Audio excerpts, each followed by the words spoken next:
Il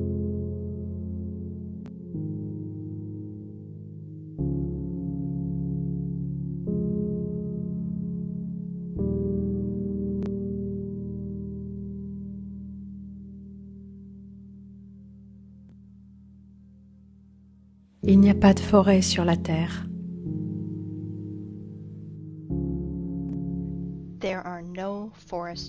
Il n'y a pas de forêt sur la Terre.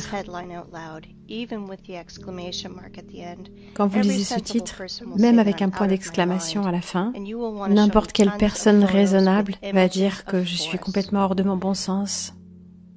Et bien sûr, vous allez vouloir me montrer plein de photos, des tonnes, avec des forêts et des arbres. Je voudrais que vous compreniez que c'est une entourloupe. On nous fait croire que ça, c'est une forêt. Alors que vous êtes en train de regarder des bosquets de 30 mètres de haut. C'est un non-sens complet. C'est ce que vous allez me dire. Bien sûr, nous savons à quoi ressemblent des forêts, parce qu'on a tous marché dans la forêt. Bien sûr, je m'attends à ce que vous réagissiez comme ça. Et c'est juste. Et quand vous aurez vu cette vidéo, le titre vous paraîtra moins incongru, parce que votre concept de la forêt va être complètement renversé. Et commençons par le commencement. Nous allons commencer avec cette image bien connue. Les enfants y voient 9 dauphins, mais les adultes y voient 2 amants. Une énorme différence, vous ne trouvez pas? Essayez de voir les 9 dauphins, et voyez comme c'est difficile. Les formes féminines ne vont pas se transformer en dauphins comme ça pour un bon nombre d'adultes. Et c'est amusant parce que c'est exactement l'inverse pour les enfants. Il n'y a qu'une seule image, mais nous la voyons de façon complètement différente. Et plus encore, les enfants et les adultes ne peuvent pas échanger leur perception.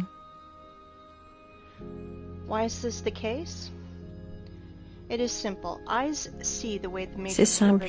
Les yeux voient les choses de la façon dont la matrice les a ordonnées. Mais ce n'est pas le monde réel.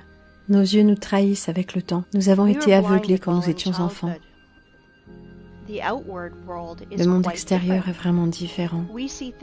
Nous voyons les choses à travers un prisme d'expérience et d'habitude.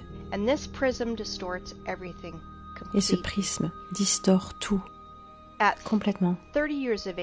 À 30 ans, ce prisme fonctionne pour protéger votre esprit. Et à 40 ans, vous pourriez devenir fou sans ce prisme. Est-ce que vous trouvez que j'exagère? Regardez cette photo.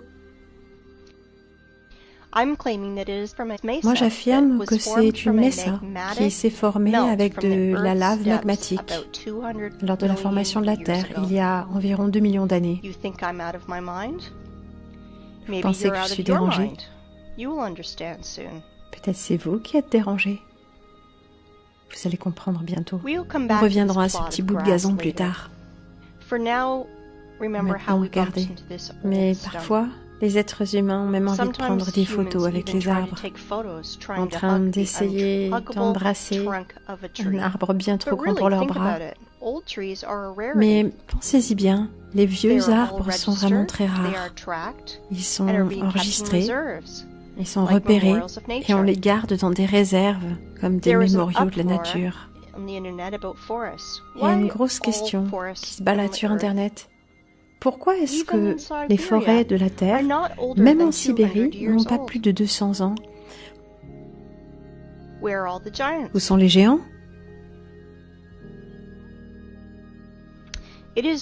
C'est juste que les gens se posent vraiment la question.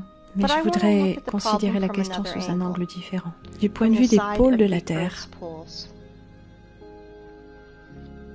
Le fait est que même les biologistes soviétiques ont trouvé des choses étranges dans les pôles et des quantités vraiment non naturelles d'eau retenue dans les glaces et la neige. Et il y a un pourcentage presque surnaturel de dioxyde de carbone dans les océans du monde. Cette concentration anormale nous parle vraiment précisément d'un gigantesque incendie à l'échelle planétaire dans le passé. Et en faisant des calculs simples, ces scientifiques sont arrivés à la conclusion que ces feux ont emporté 99% de la biosphère de la Terre. Nous savons tous que les cellules vivantes consistent en hydrogène et en carbone. Donc la glace au pôle est faite principalement d'eau qui provient d'organismes qui ont été brûlés.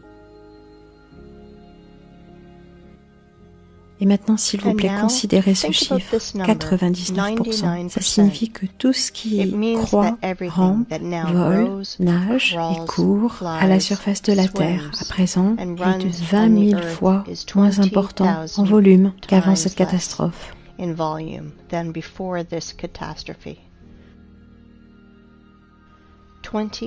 000 fois.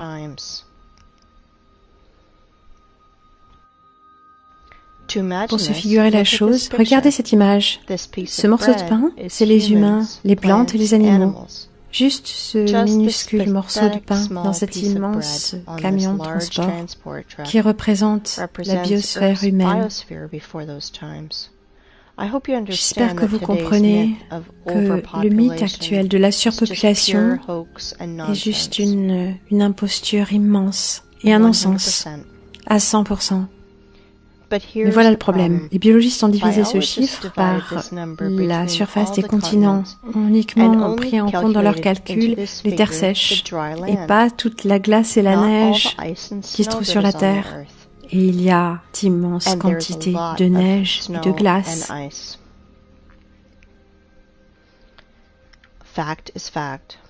Les faits sont les faits. Mais comme toujours, l'illumination peut venir soudainement. Et la pensée stéréotypée est vraiment le problème. Les forêts de 30 mètres de haut sont comme un virus, ça nous rentre dans le cerveau, spécialement dans le cerveau des biologistes, qui nous empêche de trouver une solution à ce problème. Si les plantes ne peuvent pas se développer en largeur, alors elles devraient pouvoir se développer en hauteur. Et là, ça ferait sens. Dans cette nouvelle théorie, d'hypothétiques forêts d'une impensable hauteur pourraient pousser. Nous avons trouvé ces vieilles photos. Voilà la destruction par les vandales des séquoias de Californie. Entre 1880 et 1920, ces arbres ont miraculeusement survécu au bombardement de la planète en 1816. Imaginez juste combien d'années cela prend à un arbre pour atteindre une telle hauteur. Ces hommes épouvantables sont arrivés avec des haches et des scies. 1, 2, 3, plus d'arbres. Le diamètre de la souche est 3 fois plus grand que le bûcheron. Examinons cette formule. Pensez-y, vous entrez dans une forêt qui n'a pas 30 mètres de haut, mais 100 mètres.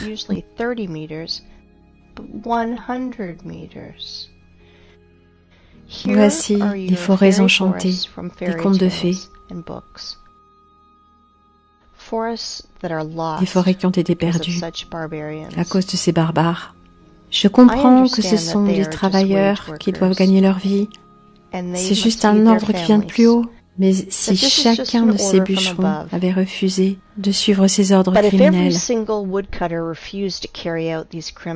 les anciennes forêts auraient été sauvées parce que leurs démons de patrons sont trop arrogants pour le faire de leurs propres mains. Examinez soigneusement cette photo. On dirait des bactéries sataniques qui veulent tuer l'organisme de la forêt. Pour ceux qui pensent que les arbres ont été tués juste à cause du bois, je vais vous dire, les arbres sont des générateurs d'énergie. Ils produisent une électricité constante, de l'oxygène, de la photosynthèse, de la nourriture. Ils ont un système racinaire et un programme pour échanger des données. Nos ancêtres avaient une théorie. Les arbres sont programmés pour garder l'information de tout ce qui se passe sur la planète et les enregistrer dans leur portail d'information, dans leurs fibres de carbone. Je ne sais pas pour quelle raison les séquoias que ces vandales ont laissés vivants se trouvent maintenant entourés d'une haie. On les appelle des sanctuaires de la vie sauvage. Bien sûr, les guides de ces parcs vous raconteront toutes sortes d'histoires. Résumons l'ensemble. On a trouvé des restes des arbres gigantesques du passé. Récapitulons. Les vestiges des arbres géants du passé se retrouvent et la glace et la neige des pôles trouvent leur place dans la mosaïque. Il semble que tout soit clair, mais ça ne l'est pas. Rien n'est aussi simple. Si vous prenez les mythes et les légendes de toutes les nations, vous pouvez y retrouver beaucoup d'histoires sur les gens, les animaux et les plantes transformées en pierre. Et c'est normal, parce que les paléontologues partout dans le monde ont trouvé des fossiles pétrifiés d'hommes, d'animaux et de plantes. Il y en a tellement que les musées débordent de fossiles, de grenouilles, de lézards, de morceaux de dinosaures, et ainsi de suite. Les grenouilles et les fougères, c'est parfait. Mais où sont les arbres ? Les vieux séquoias de Californie ne correspondent pas ici, car ils sont constitués de carbone. Cela signifie qu'ils ne sont pas liés à l'ère du silicium. Comment est-ce que je sais ça? D'abord, ils ont été coupés et sciés par des instruments classiques. Toutes les haches et les scies se seraient brisées sur du silicium. C'est beaucoup plus dur. Alors, où sont les arbres de silicium si ces géants de carbone ne sont pas liés à l'ère du silicium? Vous savez quoi? On les a retrouvés. Devinez où? Dans la même Amérique du Nord, en Arizona pour être précis. La zone des Ariens. Il y a tellement de choses qui se passent là-bas. La carrière géante qui est maintenant appelée le Grand Canyon, et comme la personne qui se fait appeler Wake Up Human a dit, c'est l'apogée du cynisme que de nommer Parc national des déchets de carrière. Ce n'est pas un parc national, c'est juste les restes d'une carrière. Ici, c'était une cité d'Ariens où il ne reste plus qu'un gros trou. Une météorite aurait creusé il y a 500 000 ans, bien sûr. C'est ce que Wikipédia nous dit. Une connerie absolue. Ah, au fait, et voici nos arbres de silicium. Je veux vous présenter le musée à ciel ouvert, où les arbres de pierre sont ici tout simplement dispersés dans le désert, également clôturés. Tout le monde peut aujourd'hui visiter ce cirque sous le nom de Petrified Forest National Park. Dans ce parc, les fossiles pétrifiés ne sont pas communs du tout, ils sont uniques. Et si les tortues et les grenouilles se sont pétrifiées en blocs rocheux gris, alors ces arbres se sont transformés en pierres semi-précieuses.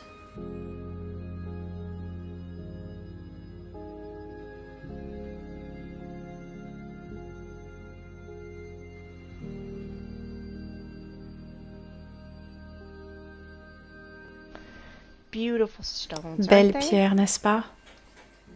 Magnifique pierre. Il est temps de faire le point. Toutes nos forêts sont jeunes et ne poussent pas à plus de 30 mètres.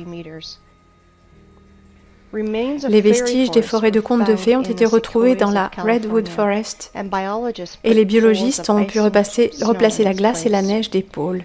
Puis nous avons trouvé les fossiles pétrifiés de l'ère de silicium et les arbres en pierres semi-précieuses. Maintenant tout va ensemble, non? Ou non? Dans un monde parfait, tout se tient, mais dans l'enfer dans lequel on vit, rien ne correspond.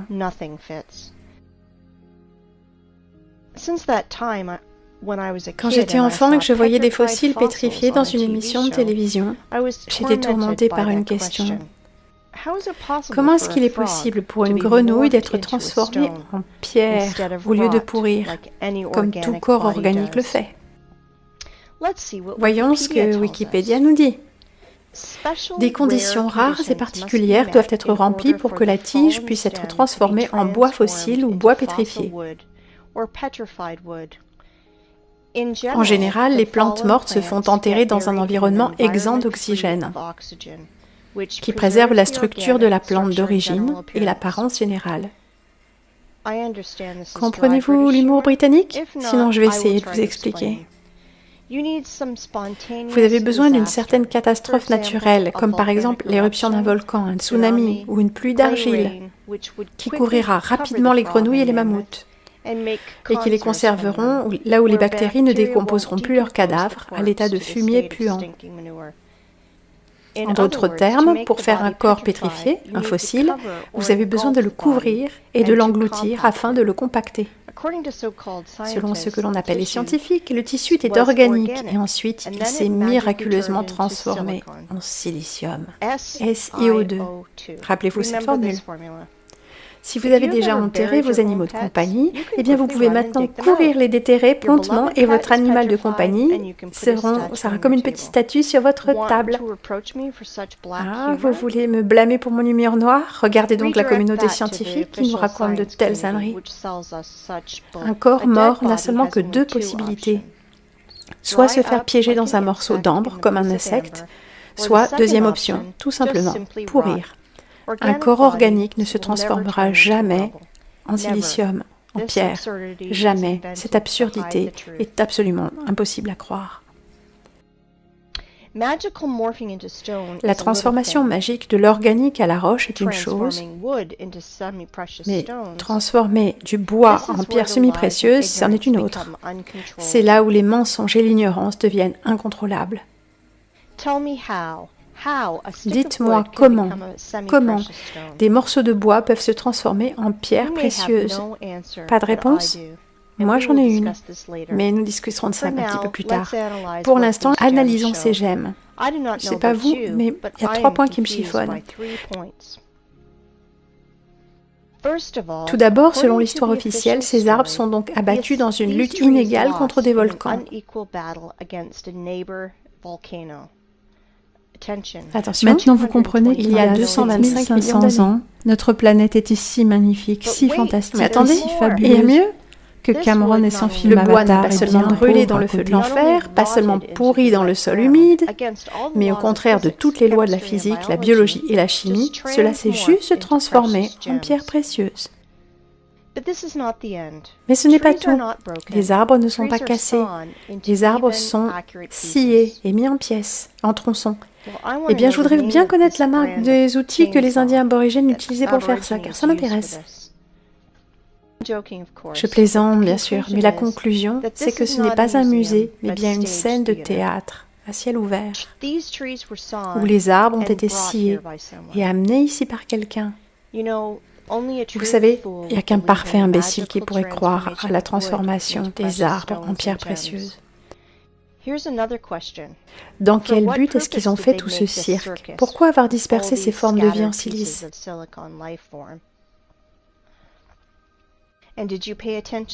Et vous avez fait attention?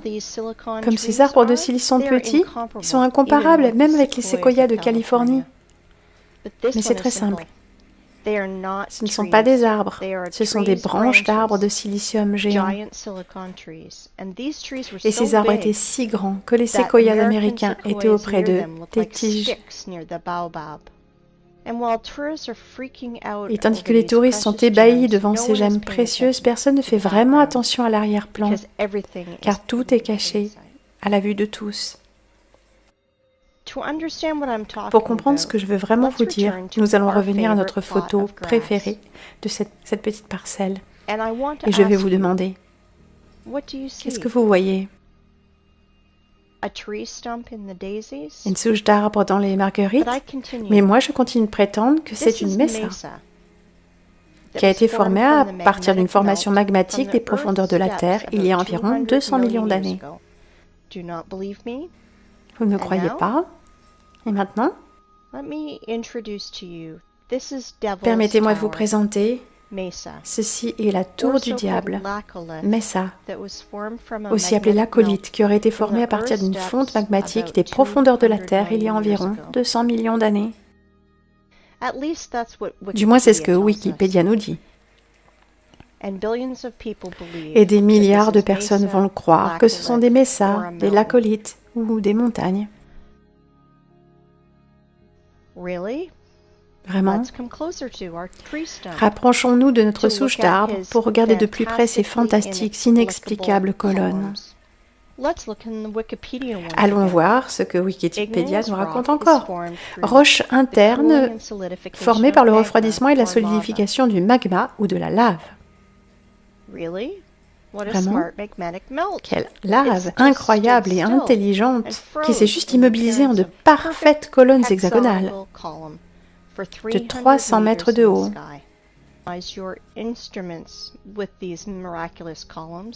Alors là, il va vous falloir synchroniser vos instruments. Un injecteur de crème avec un ventilateur géant refroidissant. Peut-être que les colonnes du Parthénon et de la cathédrale Saint-Isaac ont été construites de la même manière. Mais messieurs les scientifiques, est-ce que vous avez perdu l'esprit pour raconter des conneries pareilles? Et vous, les humains, vous avez perdu l'esprit pour croire à des conneries pareilles? Prétendre que ce chef-d'œuvre géométrique est apparu à la suite d'une éruption de lave est la même stupidité que de dire que cette voiture de course est apparue sur la piste à cause de l'explosion d'une usine Ferrari. Est-ce que vous avez déjà vu à quoi ressemble une éruption de lave? En ces temps-là, peut-être que la lave avait une intelligence artificielle? Analyse comparative. Toutes les colonnes sont hexagonales. Pourquoi exactement hexagonales? Parce que tous les chefs-d'œuvre de l'univers sont constitués de cette manière. Il n'y a pas deux flocons de neige identiques, mais ils ont tous une forme parfaite hexagonale. Les abeilles aussi, sans connaissance aucune des mathématiques, ont clairement identifié qu'un hexagone régulier a un périmètre plus petit que toutes les autres formes de superficie égale, de sorte qu'elles peuvent utiliser l'espace beaucoup plus efficacement. Elles peuvent remplir la forme de façon plus efficace. Lorsque les abeilles construisent des alvéoles, elles essayent instinctivement de les rendre les plus spacieux possibles et d'économiser le plus de cire possible. La forme hexagonale est la figure la plus économique et efficace pour la construction d'alvéoles. Les moutons aveugles ne peuvent pas comprendre que notre univers est fractal et que c'est pourquoi il n'y a pas de différence à l'étudier à des échelles différentes, que ce soit à l'échelle d'une montagne ou à l'échelle de l'arbre à votre fenêtre. Et maintenant, ouvrons donc un manuel de botanique. Nous allons chercher la structure d'une plante et la comparer avec notre souche géante. Nous n'irons pas creuser très loin, juste des faits qui nous semblent évidents en comparaison avec la photo de la souche. De ce fait, il sera tout à fait inutile d'essayer d'argumenter contre ces faits. Je veux vous présenter la section transversale d'une tige de lin. Bien, bien, messieurs les biologistes, avez-vous remarqué quoi que ce soit? Non? Regardez. Au centre, on voit bien la ressemblance avec les alvéoles. Waouh! Ils sont tous hexagonaux. Eh bien, quelle coïncidence! Si on enlève la peau autour de cette tige, et donc l'écorce de notre souche, c'est tout à fait ressemblant. Regardez les petites roches autour de lui et devinez quoi? Le lin ressemble exactement à notre souche. Ils ont vraiment l'air identiques. Exactement. Les fibres de la souche, comme les fibres de la tige de lin, ont une forme hexagonale qui préserve parfaitement sa géométrie tout le long du tronc. Et tout cela sur plus de 384 mètres de haut. Je veux que vous fassiez attention à une chose. Les fibres de la souche sont de la même structure dans leur proportion que la tige de lin dans le manuel de botanique.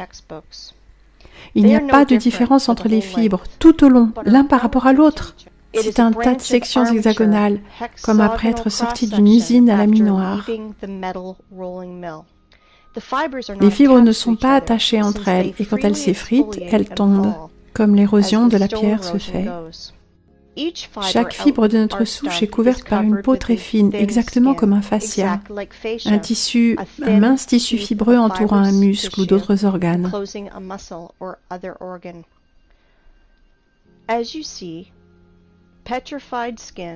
Comme vous le voyez, la peau pétrifiée en contact avec le vent et l'humidité se fissure et s'effrite et tombe. C'est une preuve directe et évidente que les fibres de la souche sont composées d'au moins deux composants, placés l'un dans l'autre.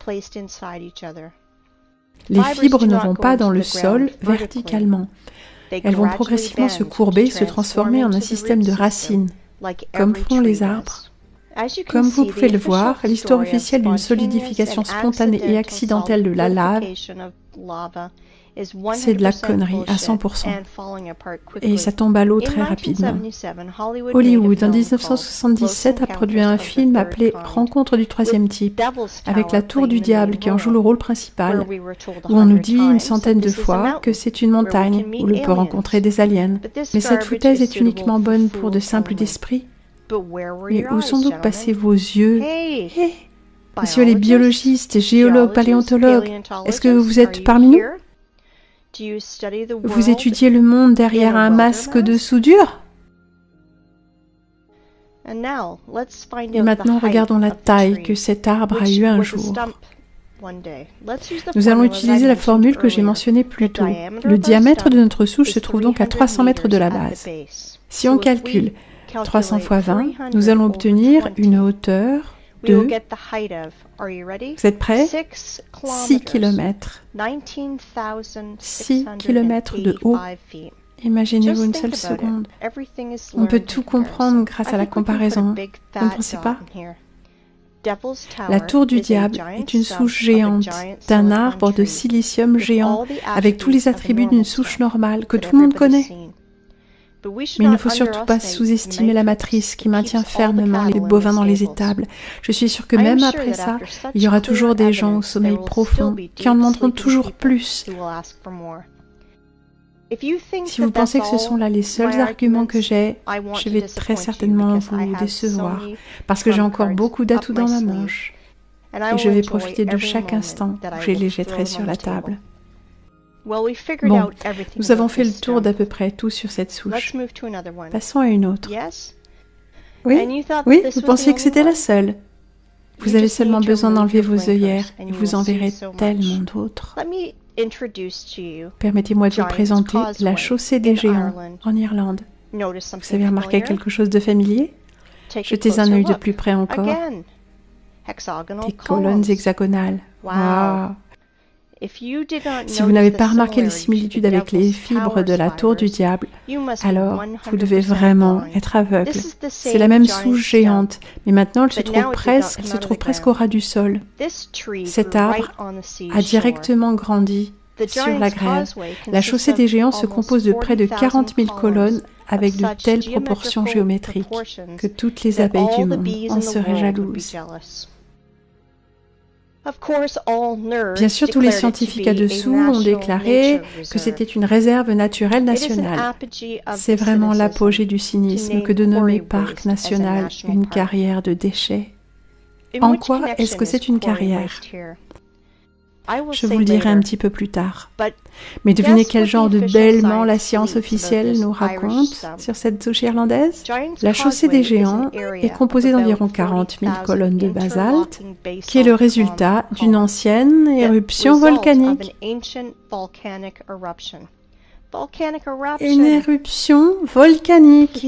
S'il vous plaît, dites-moi comment rester calme et ne pas entrer en éruption volcanique de jurons en pointant du doigt la communauté scientifique. C'est difficile, très difficile, mais je vais essayer, de sorte que nos ennemis n'aient pas ce qu'ils désirent de nous. Je n'ai qu'une question. Pourquoi est-ce qu'on ne déclare pas que les nids d'abeilles sont le résultat d'une éruption volcanique? Parce qu'ils ne sont pas du tout différents dans leur structure. Pas du tout. Non moins étrange, c'est pourquoi les carreaux de trottoir dans la rue ne sont pas issus d'une éruption volcanique. Montrez-moi une seule différence. Maintenant, je vous propose de revenir à la chaussée des géants et les comparer, mais cette fois avec de la vraie lave. Est-ce que vous vous rappelez comment éclate la lave et comment elle se solidifie? Et voilà. À gauche, la chaussée des géants. À droite, une solidification de lave.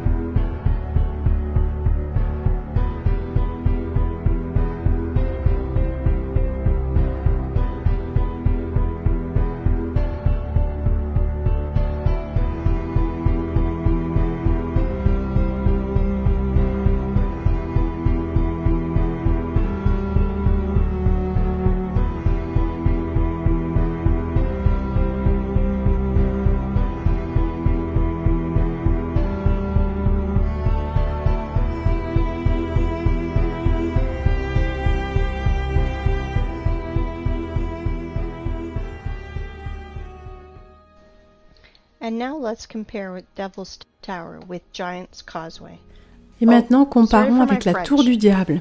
Je veux dire, comparons une souche d'arbre en silicium avec une autre souche d'arbre en silicium. Quelqu'un croit-il encore à la fontaine de lave? Si je n'en savais pas tant sur les arbres géants de silice, je préférais plutôt croire à l'injecteur géant et à la crème et au ventilateur qu'à un fichu volcan. Si vous pensez que ces deux arbres de silicium géants sont les seuls, je veux vous montrer que vous vous trompez. Il y en a des tas d'autres sur la planète. Et ce qui est drôle, c'est que les gens normaux ne réalisent pas du tout que ce sont des souches. Mais la science officielle a sérieusement réalisé qu'il fallait trouver un moyen de cacher ces arbres aux gens qui poseraient trop de questions. Ils ont inventé un nom génial pour ça. Les falaises de basalte. Je veux que vous fassiez attention à ces deux images, où les fibres pendent du plafond. Comment peut-on expliquer cela avec la version volcanique? La lave ruisselait, dégoulinait encore, mais ces gouttes ne touchèrent jamais le sol. Et certaines d'entre elles sont restées coincées, tandis que d'autres ont réussi à se frayer un chemin presque jusqu'au sol. Regardez cette photo. C'est juste une photo normale avec cette fille. C'est bien. Mais la seule chose dont elle ne se rend pas compte, c'est qu'elle est assise au pied d'une souche d'arbre géant de silicium. Toutes les preuves sont là, mais le prisme de la matrice ne nous permettra pas de voir les 9 dauphins. Il y a des tonnes de souches de silicium dans le monde que l'on peut retrouver sur le net. Nous avançons donc. Je veux vous présenter un miracle hexagonal de la nature sur Terre, de plus, d'une nature en silicium. Voici donc le plus grand lac salé du monde, Salar de Uyuni, en Bolivie. Comme vous le voyez, les manuels scolaires et les émissions de TV dans le genre de Discovery Channel ne vous ont pas tout dit. Comme fait précédemment, nous allons voir ce que Wikipédia peut nous apprendre sur ces hexagones. Mais le problème, c'est que Wiki ne mentionne rien au sujet de la structure hexagonale de ce lac. Tout est silencieux, comme un poisson, comme s'il n'y en avait pas. Mais ils sont là, absolument. Vous ne me croirez pas, mais le silence établi n'est pas seulement sur Wikipédia. Après des heures de recherche, je n'ai absolument rien trouvé sur ces structures. Et le seul endroit où j'ai trouvé une phrase, c'était pour dire « Regardez comme c'est intéressant la façon dont le sol a séché et craqué avec le sel et le soleil. » Et là, ça m'a stupéfiée. Tout d'abord, sous les rayons du soleil, la surface se craquelle comme ceci. Mais pas en une forme hexagonale, tel un nid d'abeille. Deuxièmement, les fissures se creusent la surface, mais ici, c'est l'opposé. Cela ressemble plus à des fascias, comme ceux de la souche en silicium. Et troisièmement, pourquoi à la surface, le sel a-t-il une forme hexagonale? Si l'histoire officielle n'a pas d'explication raisonnable, permettez-moi de vous présenter mon avis. Comme le dit notre ami, il n'y a pas de lac salé sur Terre, mais de simples réservoirs de boue en décantation. Et je suis d'accord avec lui, mais pas dans ce cas. Je pense que vous avez déjà réalisé que la forme hexagonale est un attribut qui appartient exclusivement à un organisme vivant, tel qu'un nid d'abeille, la structure d'un flocon de neige ou une fibre de plante. Comme nous le voyons de nos propres yeux, Salar de Uyuni n'est pas qu'une immense surface salée, mais c'était un être vivant de silicium qui a été tué et mis au rebut par les adeptes de la technocratie et leurs machines. Maintenant, vous comprenez à quel point nous sommes loin de la réalité? Si nous ne pouvons même pas imaginer un arbre géant, alors que dire d'une créature salée de 10 000 km de surface et d'une hauteur qu'on aurait du mal à pouvoir imaginer? 10 000 km. Now you understand that 7,500 years ago, our planet was so fantastic, fabulous, and beautiful that Cameron with his avatar is a poor substitute. All that is left to us Et tout ce qu'ils nous ont laissé, c'est un désert que nous avons transformé en un parc à ferraille. Qu'est-ce que je veux dire, mis au rebut par leurs machines? Eh bien, pour être bref, pendant qu'on dort dans cette société matrice, travaillant 5 à 9 heures tous les jours, faisant des choses inutiles et rêvant de rêves inutiles, notre planète est littéralement grattée, curée et évidée avec des niveleuses géantes et toutes sortes de machines. Je vous montrerai tout ça un peu plus tard. Et bien maintenant que la partie théorique est terminée, il est temps pour nous d'aller au point culminant du voyage. Et avant tout, nous allons revenir à notre toute première souche et y voir quelque chose de nouveau. Je parie que vous ne l'avez pas remarqué. Nous avons vu beaucoup de souches, mais celle-ci est spéciale. Elle a une surface plane sur le dessus, ça signifie qu'elle a été coupée. Oui, exactement. Coupée ou sciée. Et maintenant, notre imagination nous demande qui l'a coupée? Pourquoi? Et avec quoi? Je répondrai à ces questions un peu plus tard. Nous allons garder ces questions en tête parce que cette souche qui a été coupée n'est pas la seule de la planète.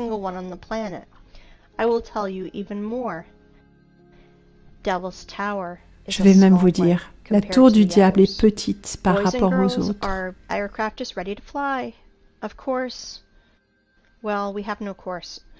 Oui, notre avion est prêt à s'envoler.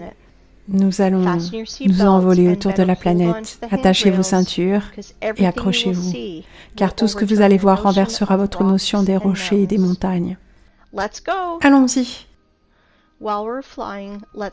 Alors que nous volons, jouons à un petit jeu. Cherchez 10 différences, mais il n'y a que 2 différences, la matière et la taille.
Ces souches sont présentes partout sur la planète. Il y en a des centaines. Les scientifiques les ont appelées mesa, ou table en espagnol, parce qu'ils ont un sommet plat, plat comme une table. Eh bien, ces belles souches. Et maintenant, permettez-moi de vous rappeler, nous pensions que nous avions vu les forêts, et même marché dans les forêts. Alors quelle importance si ces forêts n'ont que 30 mètres de haut? Est-ce que cela fait une différence? Nous sommes contents de ces forêts-là. Nous apprécions leur beauté. Nous sommes habitués à ces forêts, donc nous n'avons pas besoin d'en avoir d'autres. Et puis nous avons découvert que cette vieille forêt a été préservée aux États-Unis. Cette forêt qui est décrite dans les mythes et les contes de fées, le géant séquoia de 100 mètres. C'est exactement ce genre de forêt qui nous vient à l'esprit quand on entend parler des contes de fées, des forêts des contes de fées. Mais notre esprit s'arrête sur ceux-ci. La matrice nous y oblige, mais nos barrières mentales ont fondu car la tour du diable, en tant qu'arbre vivant, faisait 6 km de haut.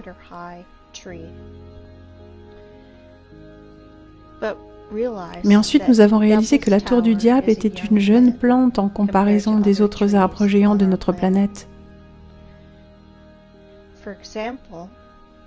Par exemple, la montagne à Cape Town en Afrique du Sud est vraiment impressionnante. Ce plateau fait 3 km de diamètre. Si nous multiplions, nous aurions un arbre de 60 km de haut. Vous vous êtes demandé quelle taille auraient ces branches? Sur une seule de ces branches, vous pourriez facilement construire un énorme quartier résidentiel avec tous les centres commerciaux, les écoles, les parcs. Imaginez un seul instant à quel point c'était immense. Évidemment, votre esprit ne verra jamais que cette montagne en Afrique est vraiment un arbre, 10 fois plus élevé que l'arbre de la tour du diable. Mais devinez quoi? Ce n'est pas la limite. Dans le travail de notre poète russe, Alexandre Sergueïevitch Pouchkine, on peut lire en abondance des propos concernant un chêne géant qui se trouvait sur l'île de Bouyan, près de Lukomorye, que nous pensons maintenant avoir été tué par nos gouvernants. Ce chêne était supposément au centre de la Terre et faisait une centaine de kilomètres de haut. Je ne sais pas à quelle hauteur, mais à coup sûr le plus élevé que celui de Cape Town. Ce chêne était la plus grande plante sur la Terre. Rappelez-vous qu'au début, j'ai mentionné notre prisme de l'esprit, qui aide à nous préserver, mais qui déforme aussi notre réalité. Demandez à n'importe qui de vous montrer des arbres sur la photo de droite. Il posera immédiatement le doigt sur le vert que l'on peut voir au sol, sans se rendre compte que ce ne sont que des pauvres petits buissons. Ça ressemble plus à de la mousse comparé aux géants, mais certainement pas à une forêt. Maintenant, vous comprenez pourquoi nous ne pouvons pas trouver 9 dauphins? Mais ne vous attardez pas sur les poissons et les souches. Une fois encore, je veux vous forcer à penser dans des proportions de la planète. Si au lieu de dauphins et de souches, nous voyons des amoureux et des montagnes, imaginez ce qui nous est dissimulé derrière le rideau. Voilà pourquoi l'Apocalypse est traduit par une ouverture de rideau, la révélation. Comprenez-vous maintenant pourquoi j'ai mentionné le prisme de la matrice au début, à cause duquel, ou que l'on regarde, nous ne voyons rien? Le monde réel est différent. Je peux appeler l'état de la société d'aujourd'hui un véritable rêve. Ce qui est triste, c'est que ce n'est pas au sens figuré. Vous savez, dans la langue russe, le mot arbre est orthographié Derevo.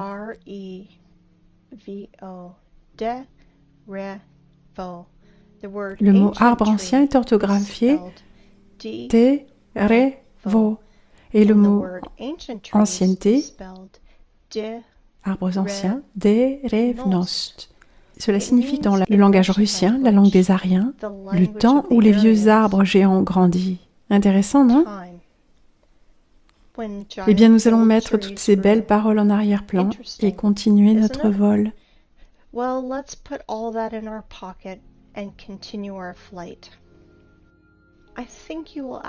Je pense que vous allez me demander, peut-être est-il temps de poser ces questions? Qui a coupé les forêts? Pourquoi? Avec quoi? Non, il est trop tôt. Nous savons que toute la surface de la planète a été couverte par de la végétation géante. Donc nous pouvons nous demander où sont passées toutes ces forêts.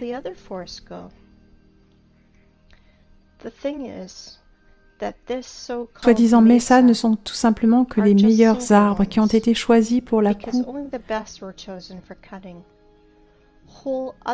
Toutes les autres forêts de la planète ont été couchées et détruites par des vagues d'explosion. Nous avons seulement vu les souches avec des sommets plats. Quelqu'un se souvient à quoi des arbres non pas coupés mais cassés ressemblent? Vous comprenez où je veux en venir? Jouons à nouveau au jeu des 10 différences.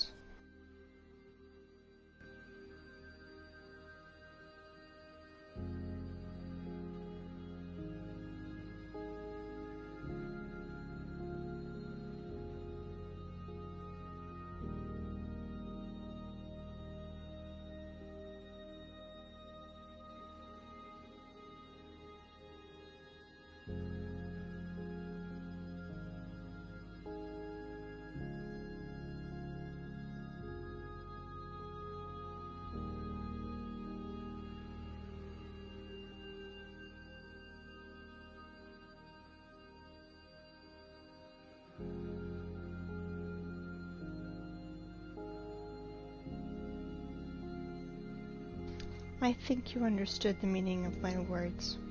So I want you to look at the highest stumps of our planet. They were mined like a quarry and were broke by blasts. For example, the tree Everest.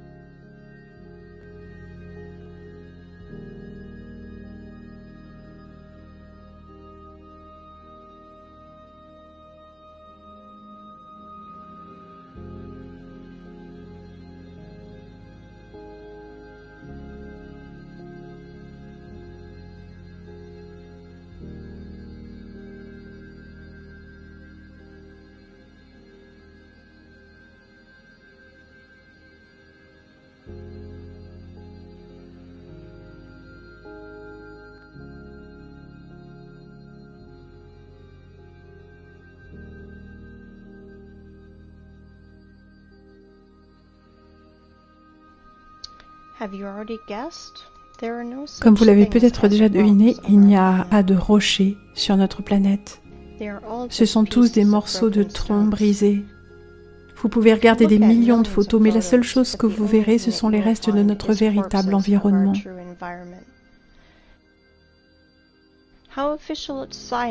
Comment est-ce que la science officielle explique l'origine des rochers? Je pense que vous l'avez deviné aussi.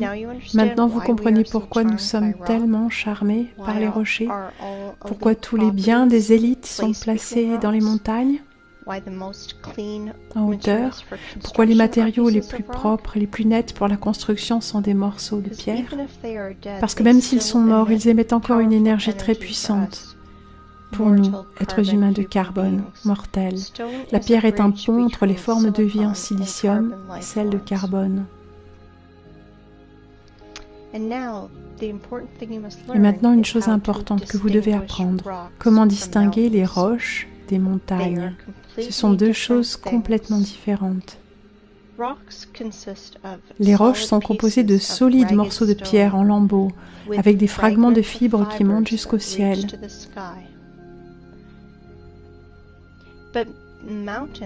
Mais la montagne, c'est juste un tas de déchets en vrac qui ont été portés par des machines géantes. Il y a une forme de cône presque parfaite. C'est une structure en vrac. Parfois, ces piles ont des déchets chimiques à l'intérieur. Ces déchets parfois réagissent les uns avec les autres et parfois ils brûlent tout, mais d'autres fois ils explosent. Et puis les abrutis en blouse blanche s'exclament qu'ils ont trouvé un nouveau volcan. Ils vont immédiatement raconter des histoires. Comment, il y a 200 millions d'années, ce volcan forma ses souches de silicium. On explique l'origine des dalles de trottoir de nos rues à la suite d'une ancienne éruption volcanique.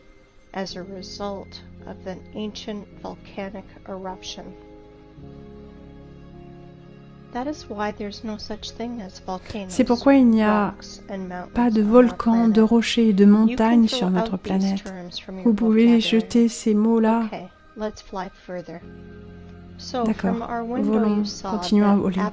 Donc de notre point de vue, vous avez vu qu'absolument tous les rochers de notre planète ne sont que des cadavres de formes de vie en silicium. Ce ne sont que des arbres tombés. Non, pas tous. Pas tous avec une structure hexagonale comme celui de la tour du diable. Certains de ces rochers ont une structure lamellaire ou une structure spongieuse, comme nos champignons, comme le foie est différent du cœur ou des poumons, de sorte que notre monde antique était si diversifié, nous ne pouvons pas identifier ou même imaginer les nombreuses espèces et sous-espèces. Et maintenant, imaginons la quantité de bois qui doit rester après la chute de tels arbres. Imaginez la quantité de bois que ça a fait. Où sont donc tous ces matériaux ? Vous savez, ce sujet a été largement dévoilé par Pavel Ulyanov.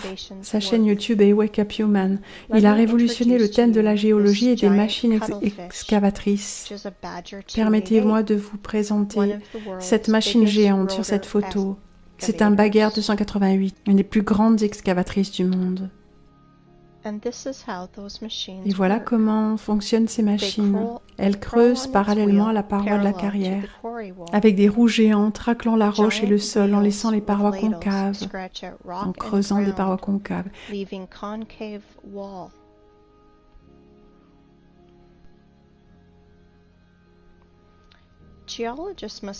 Les géologues doivent être hypnotisés alors qu'ils sont étudiants, sinon pourquoi ils appelleraient cette carrière de déchets miracle de la nature?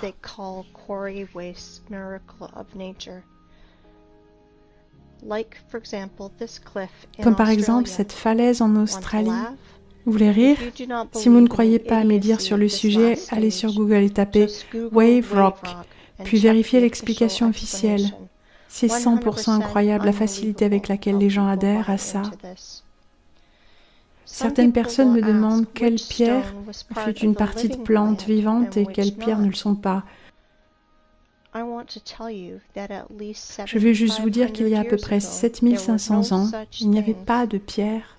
Tout ce que vous pouvez trouver actuellement était une partie de notre écosystème.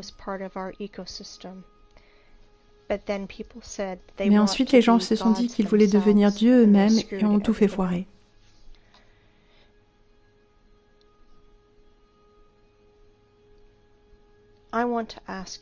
Je voudrais vous demander, ouvrez vos esprits.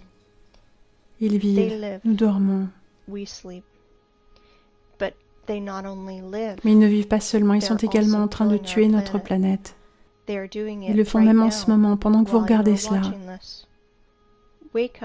Réveillez-vous les humains.